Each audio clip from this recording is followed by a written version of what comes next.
Hey everybody, Zee Garcia here, and today I'm taking a look at a card game with a really cool look. This is Catalyst.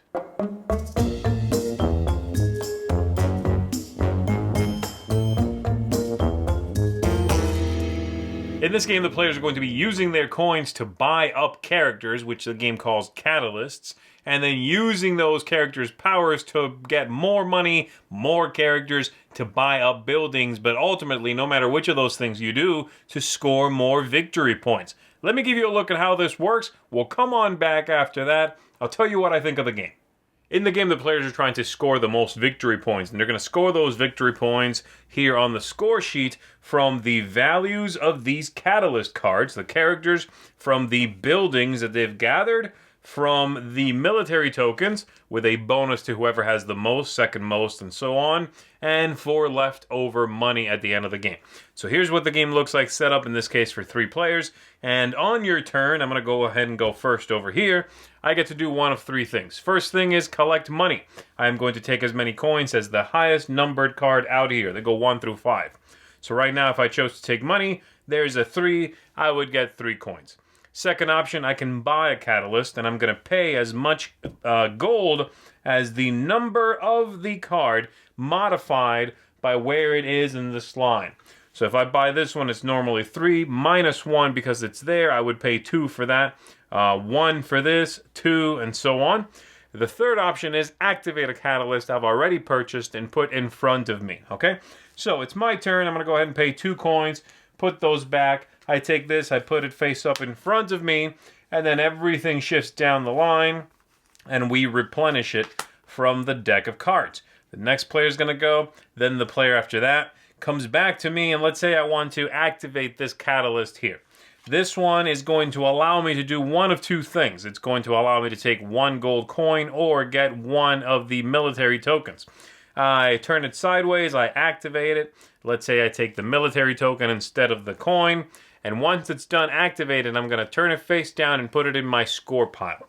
At the end of the game, everything in my score pile is going to score victory points equal to its value.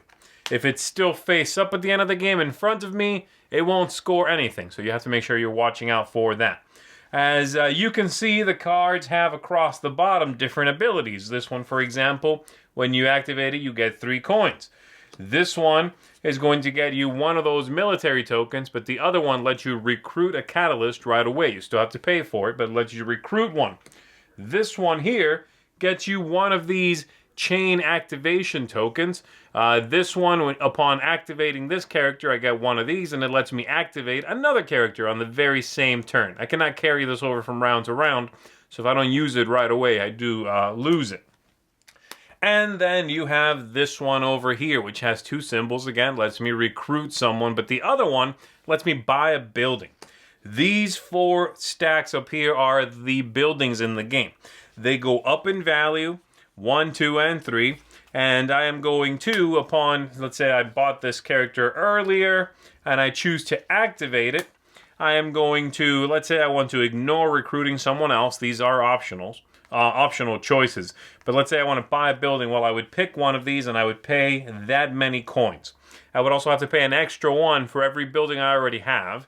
And I can only have 1 of each color at the end of the game. So I'm going to buy this. And then from now on, any character I have is going to sit in that building. The colors don't have to match, but that character is going to sit in that building. And from now on, if I activate a character in a building, after I'm done choosing to activate these things or not, I also get to activate the building it's sitting in. But the building sticks around.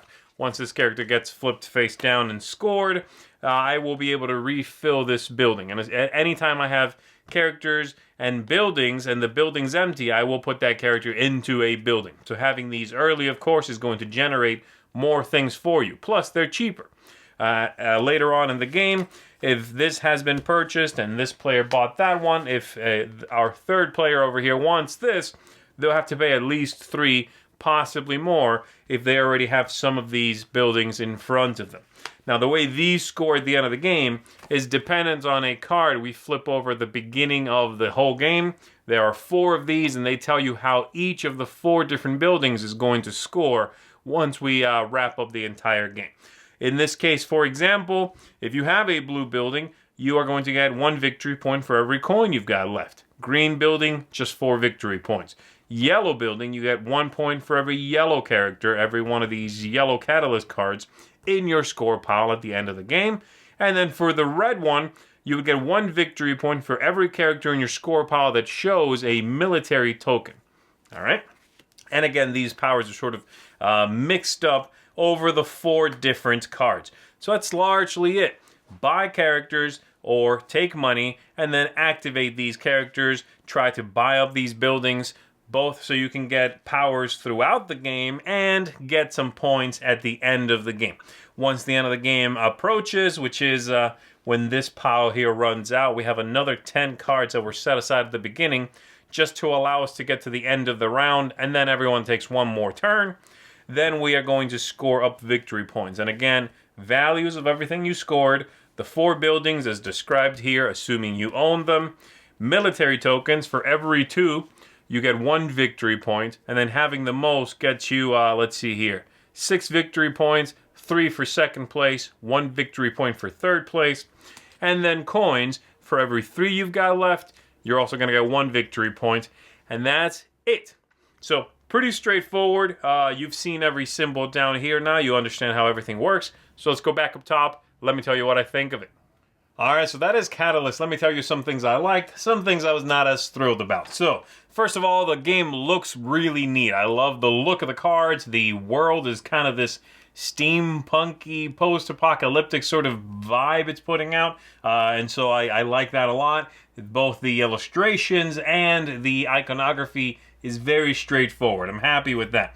I like that the game is very easy to understand as well, so it's one that, because there are so few icons, so few actions, and they're all clearly laid out, it's very easy to get going. You know, some of the concepts here are things we've seen before. Nothing feels revolutionary. That's, I guess, both a positive and a negative. But it's quite simple to shuffle up and get going in this game. So I like that. Some of the things that are middle of the road is the game's a little long for me. I wish it was a little bit shorter. It does feel like it outstays its welcome by a few cards. I'm kind of ready for it to be done. By the time that the end rolls around, I'm like, all right, come on, and because you're doing basically the same thing from round to round, there's not a lot of evolution in the game. It does feel a little long. And then the strategy in the game is all about really taking more turns. I mean, virtual turns, right? But turning a card sideways that lets you buy another character, you're basically saving a turn by doing that, right? So that's what it's all about. That's the strategy in the game. Not just getting things that will score, depending on the scoring opportunity, but taking more turns. That feels kind of subtle, kind of hard to put your finger on. So it also then tends to end up feeling like there's not a lot of strategy in the game. You do things, buy a card, take money, spend that card, and score it. You just sort of do a combination of those things until the game's over and then see if you won. I'm not a fan of games that are too subtle in their strategy. I want it to be apparent what you should be doing, and you try to do that to the best of your ability. So as far as the strategy goes, it's there, but it's a little fuzzy for me. A couple of things I did not like as much. The theme could be anything. I appreciate the artwork, but the theme really could be anything in this game. It doesn't feel thematic at all. The theme's not going to help you teach at all. You'll ignore that very quickly. Calling the cards catalysts is just sort of annoying. I just call them characters. They're characters.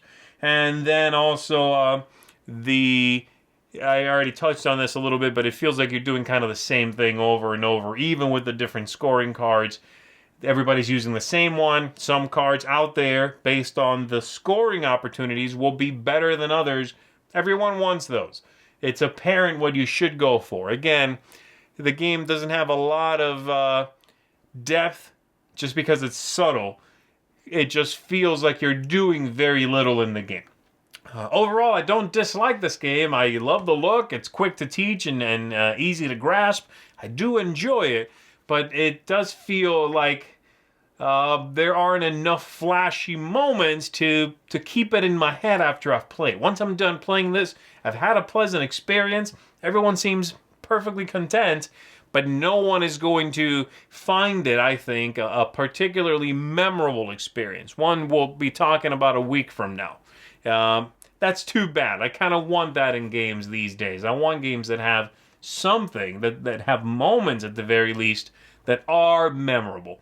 So I would not say this is a bad game. In fact, if it looks good to you and you enjoy subtlety in your card games, this is perhaps one you'll really dig. But for me, I wanted a little more drama out of this. I wanted something splashier, more memorable moments, and unfortunately I don't quite get that. So there you go. That is Catalyst. Thanks for checking this out with me. I'll see you on the next one. Thanks so much for watching the Dice Tower videos. Find more great videos and reviews, as well as our top-rated audio podcast at Dicetower.com.